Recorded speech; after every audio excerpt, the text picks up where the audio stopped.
अस्सलाम वालेकुम दोस्तों, पिछली किस्त में सोफिया और कमांडर कालानोस ने गवर्नर को कत्ल कर दिया था। जब उस्मान सोफिया के खुफिया कमरे में जाता है तो उसको वहाँ दो लड़कियां नजर आती हैं जिन्होंने उस्मान की जान बचाई थी। दूसरी किस्त के आगाज में महल में शोक का मंजर होता है। उस्मान उन लड़कियों से पूछता है कि क्या गवर्नर को तुमने कत्ल किया है।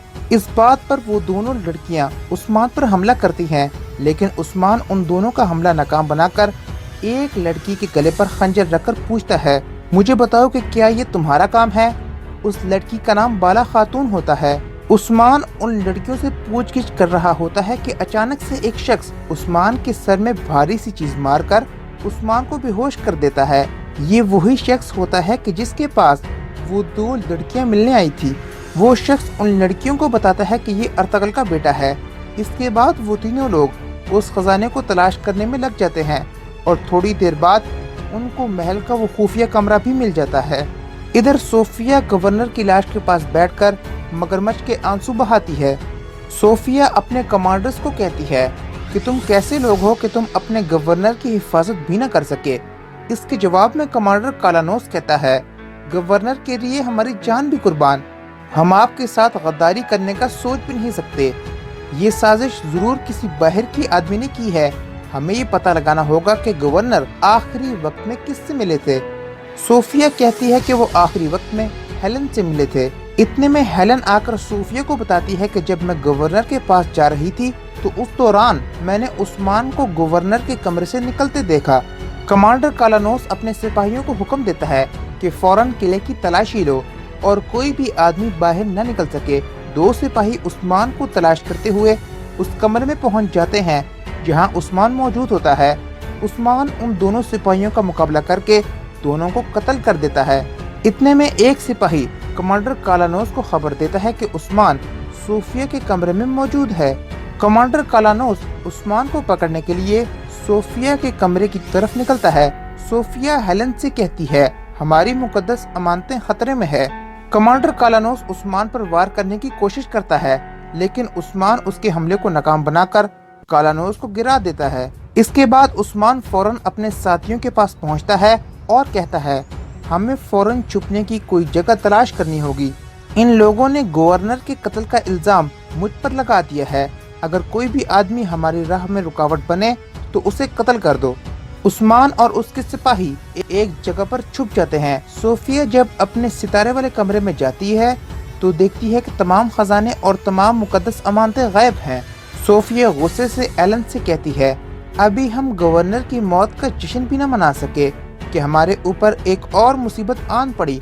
हम इस बारे में अपने आका यानी इसको क्या जवाब देंगे। वो बूढ़ा आदमी उन दो लड़कियों के साथ तमाम खजाना और मुकद्दस अमानतें लेकर अपने कमरे में चला जाता है। इस पर वो सब अल्लाह ताला का शुक्र अदा करते हैं। आदमी लड़कियों से कहता है, तुम लोग ये खजाना और मुकद्दस अमानतें सुबह सवेरे इस किले से लेकर निकल जाना।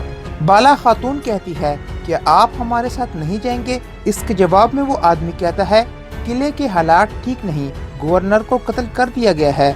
कमांडर जल्द ही कार्रवाई शुरू करेंगे, हमारा मकसद पूरा हो चुका है। उस्मान और उसके सिपाही एक कमरे में छुपे होते हैं। उस्मान का एक सिपाही कहता है, हमें ये खबर फौरन कबीले पहुंचा देनी चाहिए। जिसके जवाब में उस्मान कहता है, उन्होंने ये खबर हमारे कबीले पहले ही दे दी होगी। किसी को गवर्नर के साथ हमारा इत्तेहाद पसंद नहीं आया। गवर्नर को कत्ल करवाने लोग इस सरजमीन पर एक बड़ी जंग चाहते हैं। ये साजिश मेरे खिलाफ की गई है ताकि मुझे इस्तेमाल करके मेरे कबीले पर धावा बोल। उस्मान अपने सिपाहियों से कहता है, हमें उस लड़की को तलाश करना जो सोफिया के कमरे में मौजूद थी। अगर हमने उसको तलाश कर लिया तो हम महल में मौजूद गद्दार के बारे में पता लगा सकते हैं। इधर कबीले में गुंदोज दुंदार से कहता है, चचा जान उस्मान को बहुत तलाश कर लिया लेकिन उसका कुछ अता पता नहीं। दुंदार कहता है, उस्मान कैसा लड़का है, कभी हमारा मुआलिज बनकर हमारे जख्मों पर मरहम रखता है तो कभी हमारा दुश्मन बनकर हमारे जख्मों पर नमक छिड़कता है। इस मौके पर जोहरा खातून के जितना जल्दी हो सके आप इस सारी सूरत हाल के बारे में अर्तगल साहब को आगाह करें। बामसी दुंदार से पूछता है कि उस्मान कहाँ है, जिसके जवाब में दुंदार का बेटा बदर कहता है, बामसी साहब ये बात तो हम आपसे पूछने वाले थे। बामसी कहता है, सरदार मैं नहीं बल्कि दुंदार साहब हैं। इन्हें परिंदों की परवास और हवा के रुख का पता होना चाहिए। अगर उस्मान भी आइब्रिस की तरह शहीद हुआ तो दुंदार साहब और गुंदोज साहब अर्तगल साहब को क्या जवाब देंगे? दुंदार गुंदोज से कहता है, अपने सबसे दलेर और काबिल एतमाद सिपाहियों को फौरन भेजो और सबसे कहो कि जब तक वो उस्मान को तलाश नहीं कर लेते कबीले वापस न आए। मेगलास सोफिया का खत लेकर यानीस के पास पहुंचता है और उसको बताता है कि हुजूर गवर्नर योरगोपोलोस का कत्ल हो गया है, लेकिन एक बुरी खबर ये है कि हमारी मुकद्दस अमानतें उस जादुई कमरे से चोरी हो गई हैं। इस बात पर यानीस गुस्से से कहता है, आखिर इतनी जुर्रत किसकी हुई? इस कमरे के बारे में किसी को कुछ मालूम नहीं था। मेगलास कहता है, ये काम अर्तगल के बेटे उस्मान का है। यानीस कहता है, फौरन मेरा घोड़ा तैयार करो, हम किले जाएंगे। वो बूढ़ा शख्स उन लड़कियों से कहता है, आप लोगों के रवाना होने का वक्त हो चुका है। किले से बाहर जाते वक्त अगर कोई भी शख्स आपसे कोई भी सवाल पूछे तो कुछ मत कहना। मैंने बाहर एक सिपाही को खरीद लिया है, वो बाहर निकलने में आपकी मदद करेगा। वो दोनों लड़कियां बआसानी खजाना और मुकद्दस अमानतें लेकर निकल जाती हैं। इस दौरान उस्मान उस ड्रम वाली गाड़ी से किले में दाखिल होता है। उस्मान उस बूढ़े आदमी से पूछता है, मैं एक राहिबा की तलाश में हूँ, अगर आप मेरी मदद करें तो मैं आपका बहुत शुक्रगुजार होऊंगा। इस पर वो आदमी कहता है, यहाँ पर तो बहुत सी राहिबा आती हैं, लेकिन तुम किस लड़की की बात कर रहे हो? उस्मान कहता है, मेरी जान उनकी मकरूज है, उन्होंने मेरी जान बचाई थी, मैं उनका शुक्रिया अदा करना चाहता हूँ। वो आदमी कहता है, तुम मुझे उसका नाम तो बता दो ताकि मैं तुम्हारी मदद कर सकूं। इसके जवाब में उस्मान कहता है, मुझे उसका नाम तो नहीं मालूम, बस उसका छोटा सा कद है और सुरमई आंखें हैं। इस पर वो आदमी कहता है, तुम जिस लड़की के बारे में बात कर रहे हो वो शहर से दूर एक दरगाह में रहती है, आओ मैं तुम्हें उसका पता बताऊं।